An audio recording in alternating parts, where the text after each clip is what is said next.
Hello and welcome. This is Business Incorporated. Thank you for joining us. I'm Chimeze Obi Iwago. On the show today, Atlas Mara increases its stake in Union Bank of Nigeria to 49%. Old Mutual wraps up four-way breakup with Johannesburg listing. Plus, idled Ghana oil refinery seeks finance guarantees. Let's get the show started now with the markets. And here on the African continent, the Nigerian stock market remains upbeat, trading 0.07% high at intraday. As at midday, only the consumer goods sector was in the red, majorly pulled down by 6.14% loss on international breweries shares. Egypt was down 1.47%, as well as South African JSE index, which came down 0.40%. Kenya closed up 0.03% on Monday.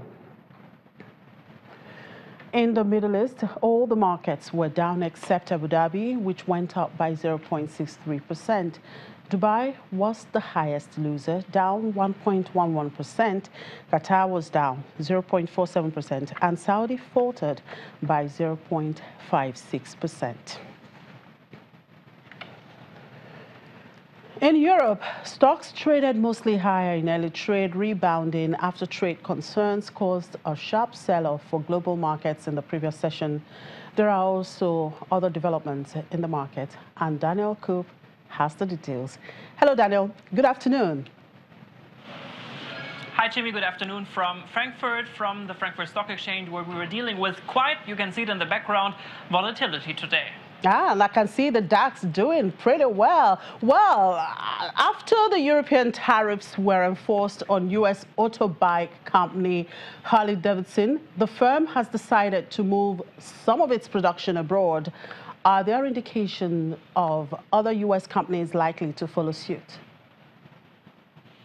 Well, yes, exactly. This could potentially happen. That this is just the beginning now. I can tell you I could feel some sort of gloating here among the traders on the floor. Donald Trump has been saying it's all about jobs in the United States, and now his protective actions are even killing jobs in the United States. Just to put this into perspective for you, Harley-Davidson used to pay about 6% of tariffs to export their famous motorcycles to Europe.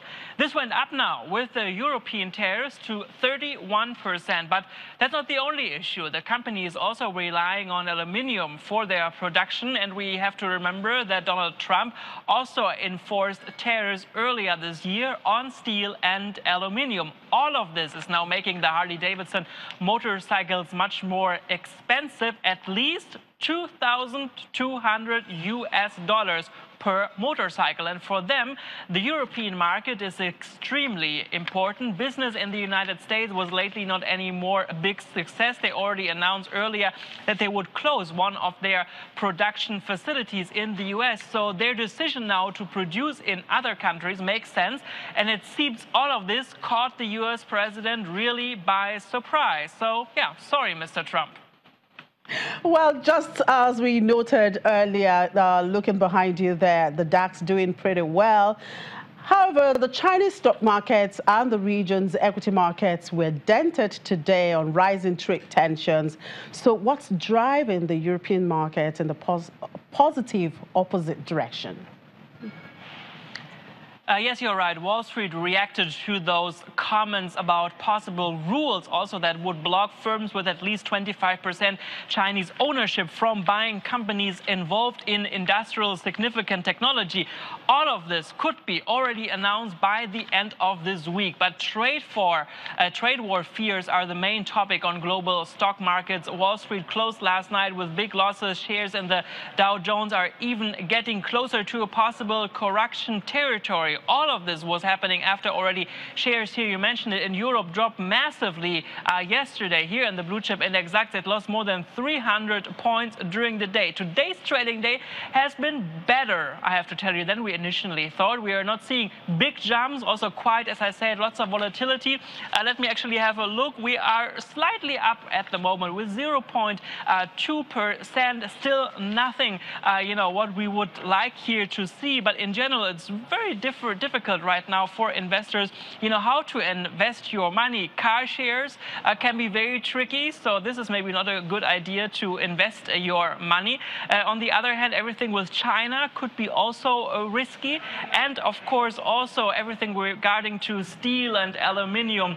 On the other hand, I can tell you that there are really fears that we could see a potential crash here happening in the German government. We were already talking about that yesterday. The CDU, that's the party of Angela Merkel, is having quite some difficult discussions at the moment with the CSU. So yeah, that's another topic that's making investors rather nervous today. Well, perhaps you might be surprised before the close of markets today, the DAX will probably move up further. Anyway, let's look at M&A markets. There's France's, ENGIE and EDP's potential takeover deal on the newswire today. But what other corporate headlines are you following?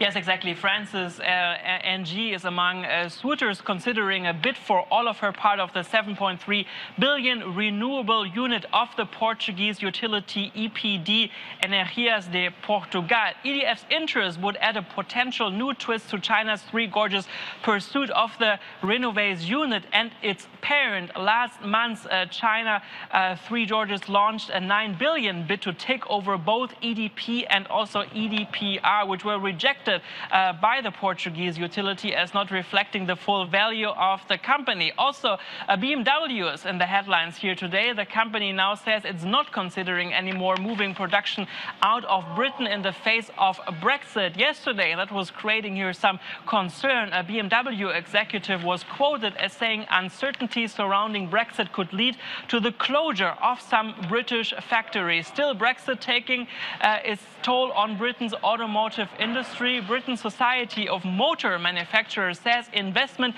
in the sector has fallen by almost 50% in the first half of this year due to uncertainty surrounding the process of Britain leaving the European Union.